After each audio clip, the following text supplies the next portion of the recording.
Samal ajal aga jaotatakse väga ulatuslikult ümber omandit, varasid hinnatakse ümber, palju inimesi jääb ka töötuks, paljude majandusharude tööhõive ei taastu iialgi. Näiteks arvan ma, et kinnisvaraarenduse taastumine endises mahus on Euroopas üldse vähetõenäoline. Võib võtta aastakümneid. Samuti põhiliselt laenamisele toetunud autotööstuse kasv pidurdub või väheneb hoopiski pikemaks ajaks. Ja see tähendab ka taandumist kõigis sellega seotud tootmistes.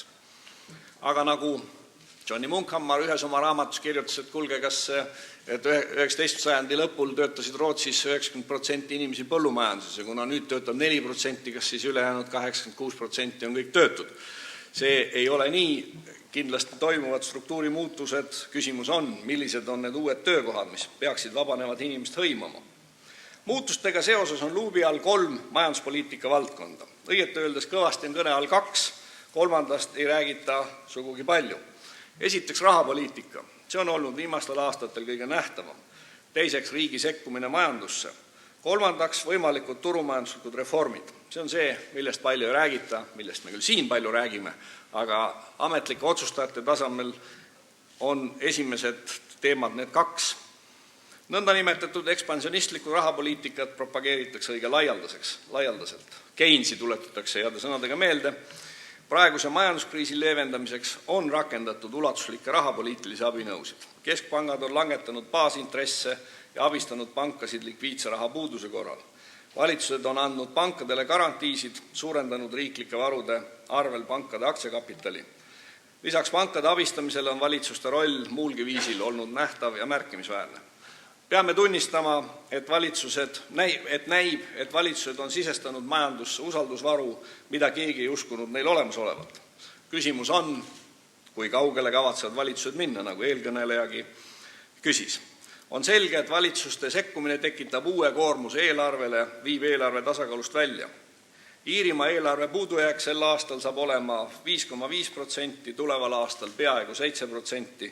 Belgia valitsuse abipakett pankadele läheb maksma 21,9 miljardit eurot, suurendas riigivõlga 85%-lt 89%-le sisemajanduse kogutoodangust.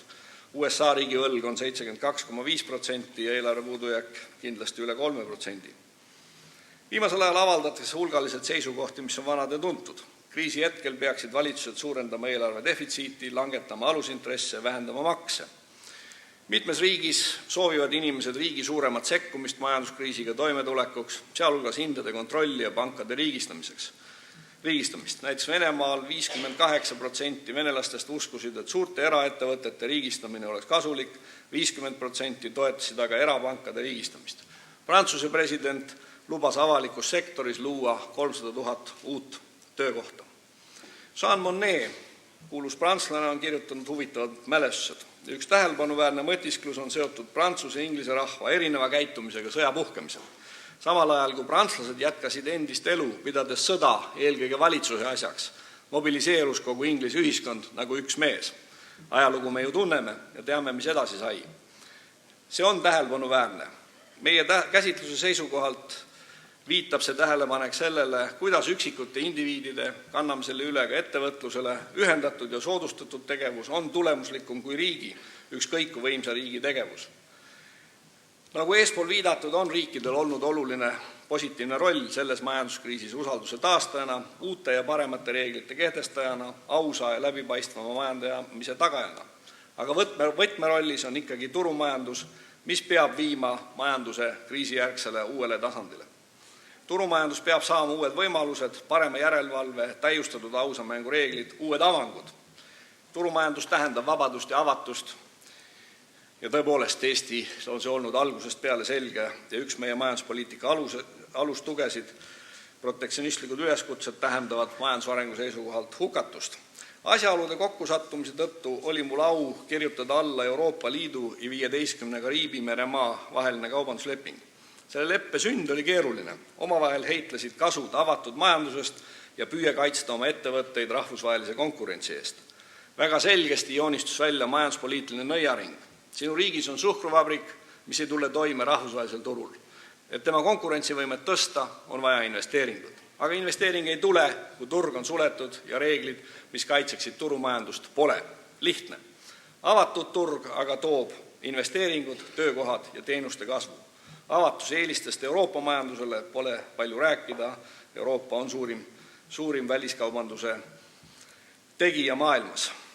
Paljud arvavad, et rahapoliitilised abinõud ja valitsuste sekkumine lahendabki olukorra. Ja on muidugi palju arvamusi, et see pole kaugeltki küllaldane. Mitte kunagi ei ole suudetud plaanimajanduse meetoditega ja ainult riiklike investeeringutega viia majandust pikaajalisele ja jätkusuutlikule tõusule. Vaja on turumajanduslikku paindlikkust. Kas julgeme täna meenutada Euroopa siseturu aluseks olevat 4 vabadust ja vajadust neid edasi viia, mitte piirama hakata? Küsimus on ettevõtluse soodustamises laiemalt, tingimuste loomises uute ettevõtete asutamiseks, aga ka ühiskonna hoiakute muutmises, mis tooks inimesi ettevõtlusesse. On vaja tuua ettevõtluse ja vaba konkurentsi alale uusi valdkondi, mis seni on kas monopoolse hoolitsuse all või mida seni käsitletakse kui vaba konkurentsi alla mitte kuuluvaid valdkondi. Üks valdkond, millel on tulevikus suur osa majandusarengus, on tervishoid. Euroopa Komisjon on teele saatnud seadusandliku algatuse patsientide piiriüleste võimaluste ja õiguste kohta.